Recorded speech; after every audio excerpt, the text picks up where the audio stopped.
دا اوس ډکوا منډواله یو مزل پکو نه دی مزل پکې تاسو ته پکښ وایي جز بابا صاحب ورته وعلیکم السلام په خیر یا روان سره منظرې ماشام منظرې دی بالا راغز بالا دا شکر دی دا کوم شکر دی خیر ان شاء الله تعالی د کاری صاحب هم سره لینه معنا کاری صاحب د سپاجه تړل کماجو ته وایي ته الله کدا پاج د آج دی الله کدا یو شاته پاج ته نور یارانه ما جرال رندنه شروع کړل ویني خو درغنداو د بابا صاحب درغنداو د روت پر غاره درغنداو د روت پر غاره چولې پر ور یا شاک شنن چولې وا چولې خو ما نه جر ما خو نه جر راوړم اندوال ما خو جګ راوړم شو بجرا وځو شو بجرا وځو ورانو بیا دې شکر کوو نو ولا دا غزوانه دا غش شکر نه معنا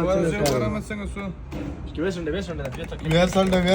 د 15 ساس کې مې 2 کیلومتره کار کوي دا چې په کلوې صاحب ته زوم تلويش لټره به کېږي بیا شي د اندوال شو ته به حساب کړه اسکا نو بل اخر خیر د خدای خپل جر باندې وي او د خپل چیرپا برا چیز کی برا پا کی ته پا کی ته سخت لاسه به ته کړی په وسیو وي یار درس خاص درځي بلا کاش کو په ملاش خوښ دی وای ته الله لا لا لا لا تم مختو تک شنز مره